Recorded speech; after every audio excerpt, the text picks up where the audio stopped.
40 minutos e uma nova mulher. Hoje nós vamos falar sobre a cirurgia de prótese de mamas. Mas antes disso, vamos lá.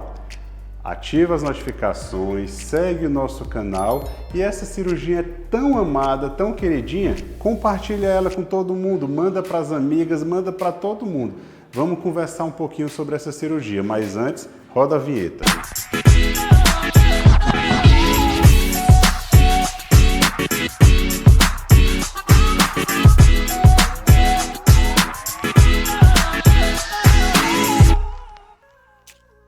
São 40 minutos de cirurgia.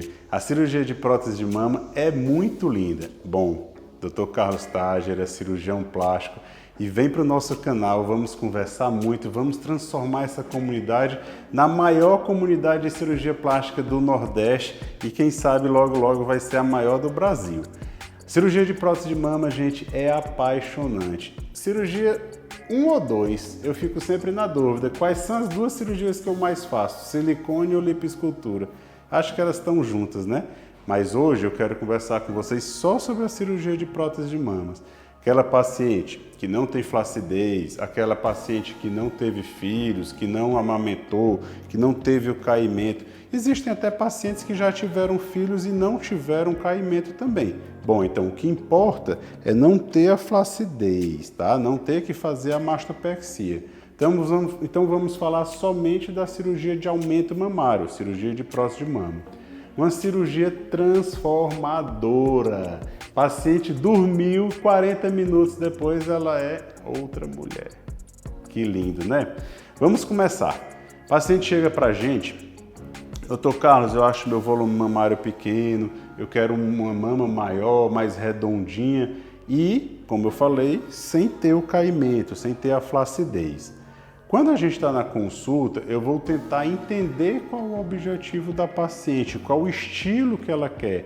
Na nossa consulta, nós vamos mostrar fotos desse resultado e até peço para as pacientes trazerem fotos de amigas ou de internet que elas gostam do estilo, porque a gente vai poder adaptar cada tipo de prótese para cada paciente. Primeira etapa para mim é a gente examinar e fazer as medidas. Então eu vou medir o tamanho do tórax, o tamanho do músculo peitoral dela, a quantidade de tecido mamário que ela tem e a altura da mama que ela quer ficar. Olha que interessante a palavra, altura, e depois nós vamos falar de projeção. Depende, gente. Às vezes a paciente é mais longilínea e o tórax é um pouco mais baixo, a mama está lá mais baixa e ela quer fazer esse levantamento, quer que a mama comece mais em cima. Tem pacientes que querem que a mama fique mais aqui na altura do pescoço, né? Lá em cima. Mas o bonito, a maioria das escolhas, na mesma linha da axila. Isso é o ponto normal, o ponto mais bonito de começar a mama. Então a gente também faz essa medida para saber o comprimento vertical. Diante disso, a gente já tem uma medida que é o diâmetro e a quantidade de tecido mamário. Já o outro ponto que eu citei para vocês, a projeção. Aí nós vamos pegar com a paciente, entender o estilo que ela vai querer de ter uma mama mais para frente. Então, às vezes, as pacientes confundem a altura com projeção. A altura é onde ela vai começar aqui no tórax. Já a projeção é o efeito para frente, para ficar mais marcadinho. Então, quando a gente quer que fique aquele mais cheio no meio, mais juntinho, mais preenchido aqui em cima, nós estamos falando da largura. A largura vai pegar todo esse preenchimento, vai pegar essa altura.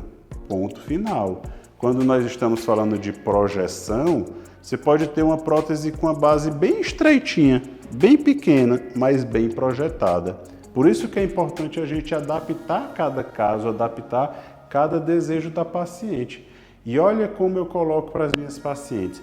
O ponto mais importante tem que ser primeiro esse efeito de preenchimento, gente. Porque do que é que adianta tu ter uma bolinha bem bonita para frente, mas as mamas ficarem muito separadas, muito afastadas. Então fica assim. Vamos fazer uma brincadeira, né? Fica parecendo um limão, 2 limãozinhos afastados. Fica muito feio, né, gente? Tá, se tu preenche ele mais aqui, então se tu tem a medida do silicone que vai conseguir fazer esse preenchimento melhor, vai ficar muito mais bonito. Já nesse sentido da projeção, é onde encaixa as próteses média, alta, super alta. Ainda temos aquelas outras, né? As próteses anatômicas, que vão ser mais específicos para o tipo de tórax. Quando a gente tem uma prótese média, alta, nós estamos falando da projeção, da altura do silicone. Já nesse sentido, Dr. Carlos, de novo a altura, aí tu misturou tudo agora. Não, tá.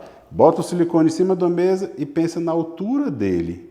Só que ele vai estar aqui em você e a altura nesse sentido vai ser a projeção. Por isso que eu gosto de separar. Falar de altura é falar isso aqui. Falar de projeção é falar para frente.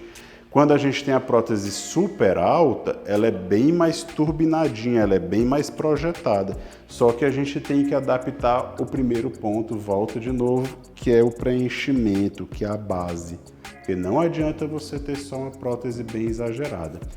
Nossa paciente hoje, para vocês entenderem, para a gente encaixar tudo isso que eu estou falando, uma paciente linda, jovem, não teve filhos nenhum, não tinha caimento. Mas ela já tinha um tecido mamário de 2 centímetros, então ela já tinha mama, mas ela queria maior. Tórax estreito, fizemos a medida para ela e eu encaixei uma base de silicone de 11. E aí vem aquela conversa, né? Ah, eu quero 280, 300, 320. Quando eu examinei tudo, eu já sabia o silicone dela. É um pouco mais difícil para a paciente entender, mas a gente desenha para poder conseguir ficar mais fácil. Quando você tem a medida e ela diz, eu estou na dúvida se eu quero um 280, ela mudou a base do silicone e aí novamente vai afastar. Entenderam?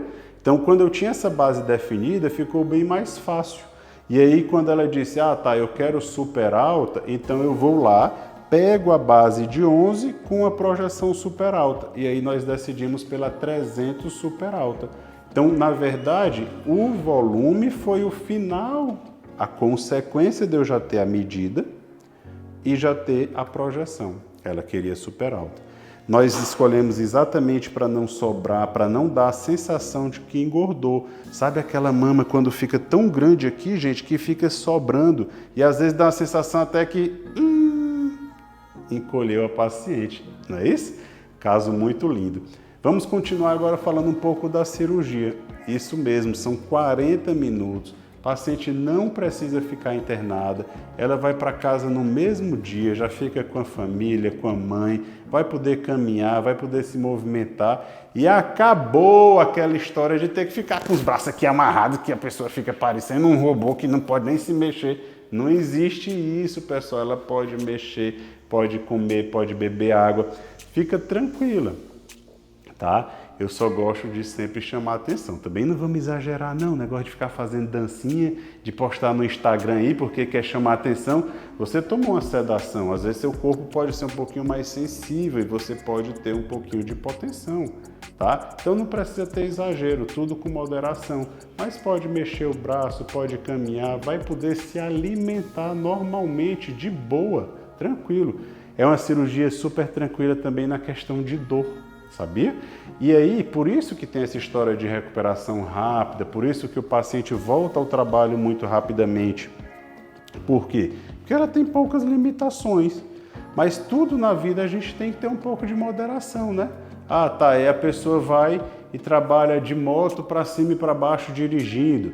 Ou então a pessoa trabalha pegando paciente, pegando muito peso e fazendo muita força. Imagina. Tua própria mama já fica mais sensível, então tem que ter um certo repouso.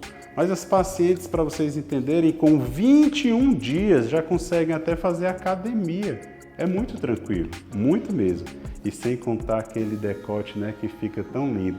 Eu sou suspeito, eu amo cirurgia plástica, amo esse mundo e conversar com vocês é a coisa mais legal que tem. Poder mostrar um pouco da nossa realidade, tirar essas mistificações que existem em cima da cirurgia plástica, fazer ela se tornar uma coisa cada vez mais conhecida, mais real, mais palpável. E é para isso que a gente está com esse canal. Lembra de novo o que eu pedi no começo? Vamos compartilhar, eu acho que tem muito conteúdo, muita coisa para vocês mandarem aí para as amigas. Ah, e faz o seguinte também, surgir alguma dúvida, manda para a gente aqui, porque é bom que a gente vai ter mais tema para ficar conversando e esclarecer todas essas dúvidas. Gostaram? Um beijão em todo mundo e compartilha.